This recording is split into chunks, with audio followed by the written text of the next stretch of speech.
Today, Minister Youngblood and I talk about the current credit score of the church and the road to restoring its credit. We also discuss how we often mimic the abuse of our oppressor. Join the discussion by using the hashtag JDO3podcast or by emailing me at pastorjohnny@firstmet.org. And now, part 4 of Me, Myself, and I, the priest, the preacher, and the pastor. I mean, the Black Panther Party had an Asian branch. The Black Panther Party had a Hispanic branch. But for us as Black people, I think we need to really deal with us first. Because to me, it's kind of backwards for me to go love the world, but I don't know how to treat the brother who looked just like me. So that's kind of crazy to me. That's the house divided against each other, actually. You know, I think we need to learn to focus on us first. Because here's the thing, how you helping others with nothing? Eddie Murphy made the joke that his father said on Raw, nothing from nothing leaves nothing. What are you giving them? You're giving them a measure of your nothing? No. Build it here first, because that way we can get the blueprint. And if other people want to come along and help, if you want to come, because now I have to say this, for everybody else that are non-Black, we don't have no problem with you coming to help, but you got to be prepared to drink from the same bitter cup as us. You're going to have to drink from it. Sorry, ain't no way around it. So I think internally we deal with us and deal with our issues with religion, belief systems and principles and all this, and then we can branch out. Because if you don't know how to do it first, how are you going to teach somebody else how to do it? Yeah, how do we get rid of the baggage though, brother? Like we got so much baggage that you gonna make it easy, because I'll make it easy for you. Yeah. So let's say I'm a 5%er, and let's say you're a traditional Christian. I'm just gonna ask you a few questions. Do the neighborhood need to be uplifted? Yeah. Y'all need help? Yeah. Are you willing to work with me? Because I'm willing to work with you. Yeah. Are we willing to put these theological principles aside? Just let's do the work. Yeah. Okay, then. That's all I need to know. That's all we need. We'll have a dialogue about about beliefs later. We'll talk about that later. Right now, the work is at hand. The book of Jeremiah talked about how they would have a tool in one hand but a sword in the other one. Right? That we are prepared to go this route if necessary. But I think we have to be the same way. Hey, I got what I believe here, but I still got my tool. We still have to work together.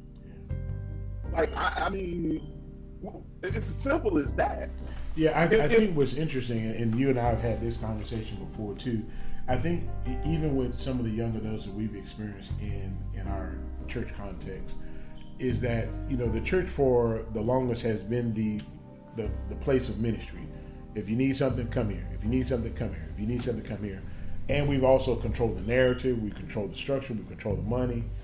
And now, recently, with the millennial group, we've run into a group of people, not all, because you can't throw a blanket over everybody, but some that are saying, hey, look, I'm starting an organization. This is what this organization is going to do. And no, the church cannot have say-so in what goes on, but we would like the church to invest, to support, and to back this opportunity. And so it even seems like sometimes in church we're running into the same type of situation where it's going to require us to do a lot of collaboration, and the church per se may not get the main credit for leading it, much like we saw with these marches. Do you think that's the future, or is that something that we're just experiencing now? And can the church get back to where we are leading the whole thing? Ooh, well, okay, let's back up. So I agree with a sense. If I'm the founder of the organization, the church takes in what I think the number is like the Black church alone is like 20 billion, I think, a year. I don't even know. Somewhere up there. It's a really big number. I could be off, but it's a really, really big number. If I'm the one that's starting the organization, I need you guys' help But this is not about the church reaping the benefits. That's the problem. The benefit is for the people. The people are a part of the body. So as they win, the church ultimately wins. And I think all organizations have to look at it like that. This is not about me putting my name on it. Yeah, because honestly, Tree, when I do stuff for people, I don't even want them to tell nobody. Oh, nah, don't do that. Nah, because God must have the credit. He must get the glory. Not me, not this organization. Give it to him. It was God that, and I think every organization needs to look at it like that. As far as the church getting back into the seat of power within the community, I don't think it'll ever lose it completely. I think the influence of the church is still way too big. I mean, not way too big, but it's still really big. I mean, the church still the presidents still have Christian advisors and stuff. I mean, they still meet with religious leaders and stuff to make certain decisions. So I don't think the church has lost its seat. It's lost its credibility. When we talk about it in terms of credit, of course we know general credibility, but I was thinking back to credit as in finances, and it takes time to repair credit. It does. And part of repairing credit is sometimes waiting for stuff to just fall off. It's old news. Right. we survive that. And then other times it's addressing old debts and saying, you know what? Hashtag church hurt. Yeah, we was wrong on some of that. We was wrong, bro. And yeah, we didn't address some stuff, and we should have addressed some stuff, but we didn't. Said something. Yeah, we should have said something, but we did not. But now, to repair our credit and to have a good credit history going forward, now we have to deal with these marks on our record. Absolutely. And honestly, that doesn't happen overnight. No, and here's the thing about building credit, and you'll find this typical within our community. You know what happens every time we build our credit tree? The first thing we do is go buy something. Your credit went up 20 points, and the first thing is, let me go get this new dining set. Yeah, let me reward myself. Let me reward myself. That's what essentially I find the church doing. That you'll see the church make a great stride, and then here you come. Yeah. Somebody's locked up. Yeah. Somebody was molesting somebody. Yeah. And you'll be like, look, we just got into the 600s. we just got here. We was getting there. We was getting now. I'm not saying isolated events are not going to happen. Yeah. But as a whole, the body needs to say something. Ain't no way in hell they should have been. Yeah.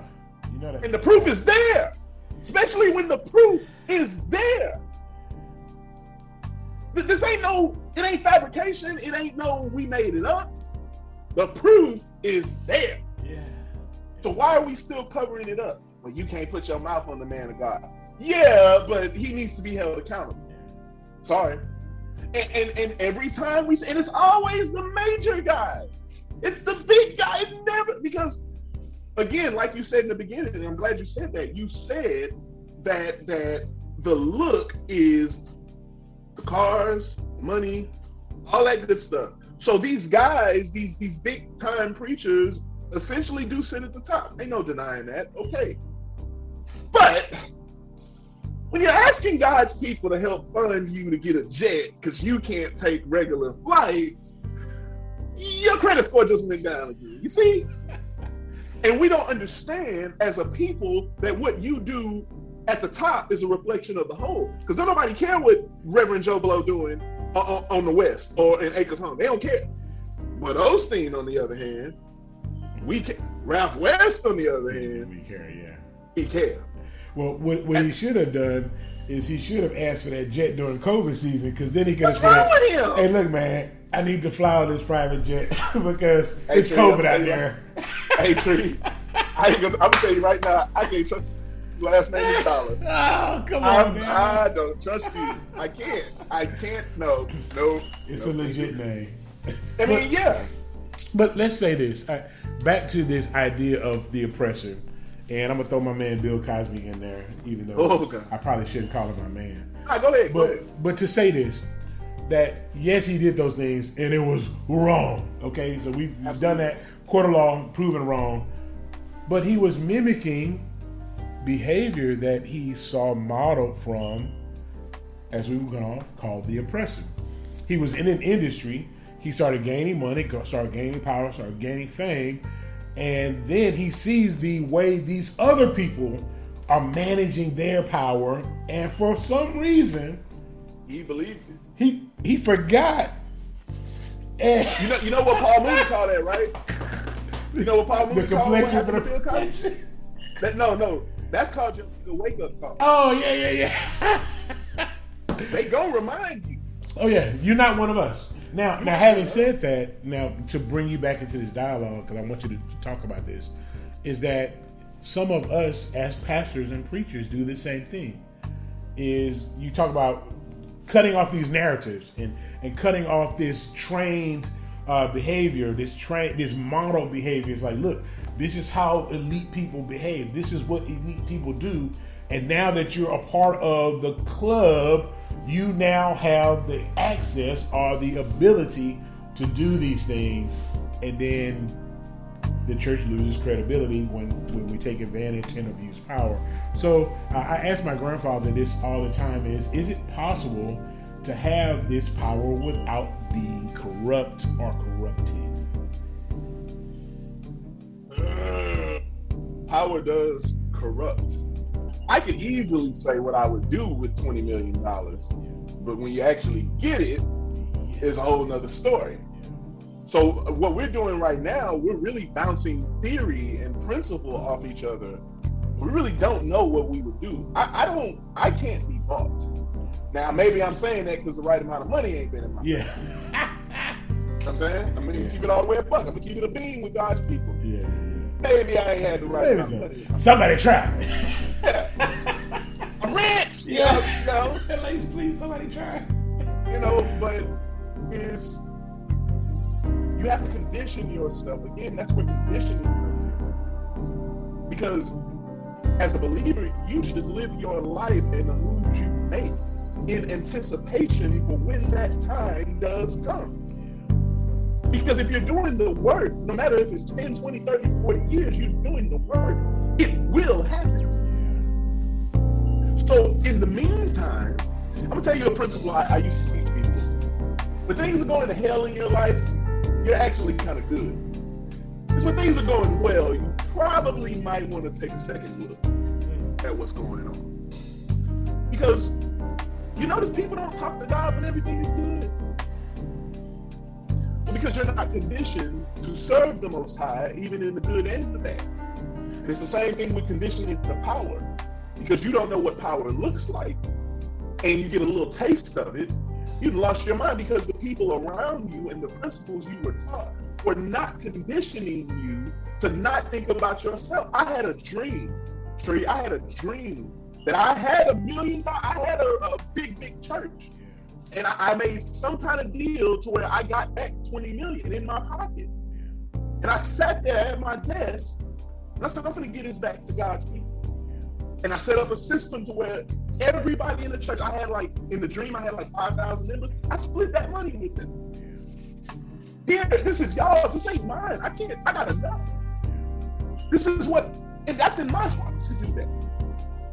Because I know what it's like to be hopeless. I know what it's like, and I will not, I can say that emphatically, I will not, I hope I can say that emphatically, I will not allow myself to be built up, but the people around me, they're doing even worse. Why would I have a helicopter and my members are walking? Thank you for joining us on Pastor JDO3, the podcast. I am eager to hear your feedback about today's podcast. Look, email me at pastorjohnny@firstmat.org or connect with me on any of the social medias by simply searching Johnny Ogletree III. You can also find me by looking up the hashtag PastorJDO3. I want you every Monday at 7 a.m. to join this community for another podcast that is sure to drive thought and inspired dialogue. I truly look forward to sharing the next podcast with you. I'll see you next week on Pastor JDO3, the podcast.